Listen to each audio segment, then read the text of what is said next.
family, particularly his mother, Joan, who's been absolutely at the forefront and the core of defending her children and defending her son. Women like Joan fight every day to protect our children, to protect our loved ones, to do the caring, but this government doesn't care. They think our children, our families don't matter, but we say no.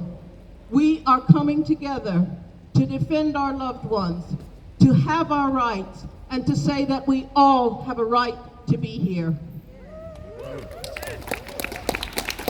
We know that Osime should never have been in prison. He is a vulnerable young man. He needed help and protection. He was criminalized by the racist joint enterprise laws, which have been thrown out because they are so discriminatory. Osime has the right to be here. We are here to stop his deportation. We are here for all the others who are being targeted for deportation. We're here for those other families, and we're here to call out Priti Patel and her government. Not yet. Because they plan to crack down on us. And again, we are here to say no, and we are here in our thousands. And I see the faces here today, and we are determined. I wanted to mention another prisoner in relation to Osime. There's a man named Mumia Abu Jamal. Some of you may know he's a political prisoner, and he's been in prison for decades, 40 years. He was falsely accused of killing a policeman. He was framed because he was a Black Panther and a defender of the movement. The movement got him out of death row and got him into the mainstream population, but the prison system is a killer. They grind down people and steal people's lives. And now he's ill. He had COVID, and he's been rushed to the hospital to have heart surgery yesterday or today. There's an international movement to defend Mumia, and I raise this in relation to Osime because we know many of our loved ones have been banged up in prison wrongfully or given long sentences which they did not deserve. The racism of the system is on our backs every day. So when we're here for Osime, we're also here for Mumia and all the other prisoners. We're here against mass incarceration. We're here against the police who killed George Floyd and many, many others.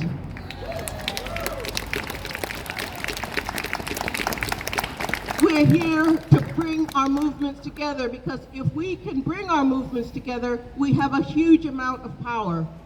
We're not going to stay in our pockets. We're going to come together and call out every injustice, every harm, and every piece of racism, police violence, military violence, the violence of poverty, which keeps us down and robs our communities of our hope and our ability to thrive.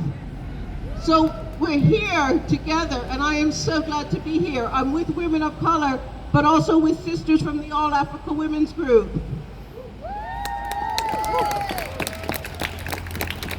And also with a brother from Payday Men's Network. So we're here with the family. We send our love to the family, and we're determined. We're going to fight to win. If we stick together, we can win.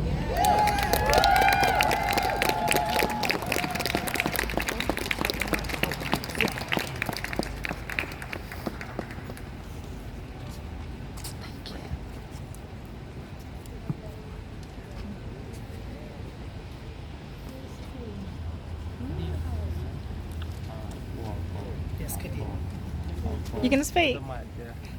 Cool. Hi everyone.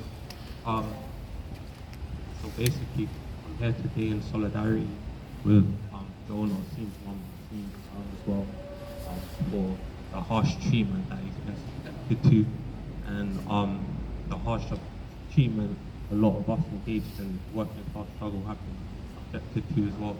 And there's a lot of crossovers with, obviously, like everyone said, they've had a case to mention on obviously the injustices that we face on a daily basis from the system and that we've been subjected to over history.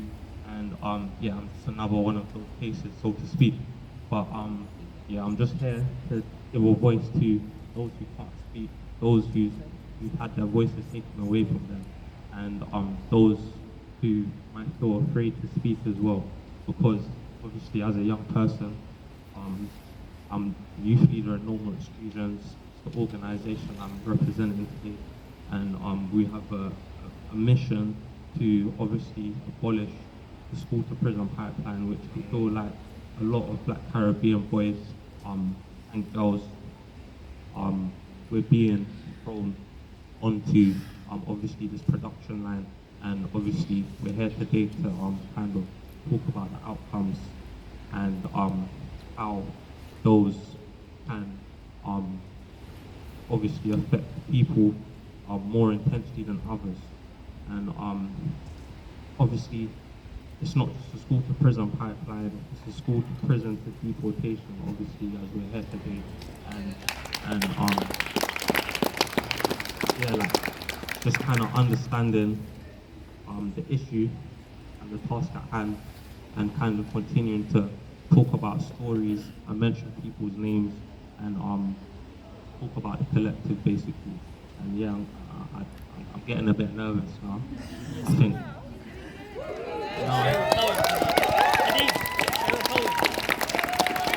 I don't know, I might speak again, but Say your point. yeah. She said share your phone.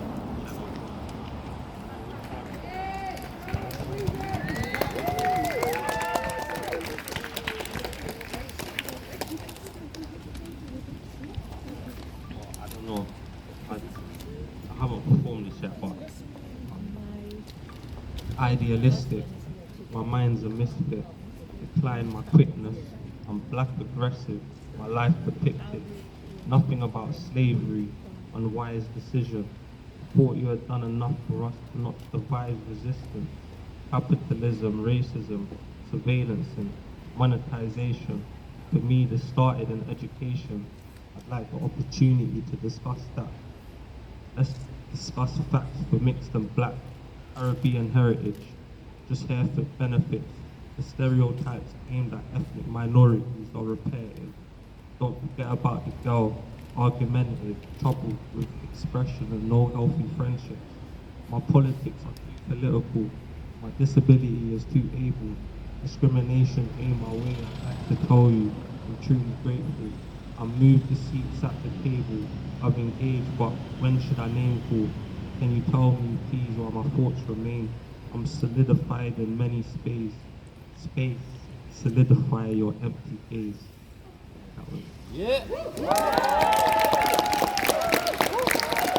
don't know who the next speaker is. I might come back up. First one's always a bit shaky. She's not here. She said she's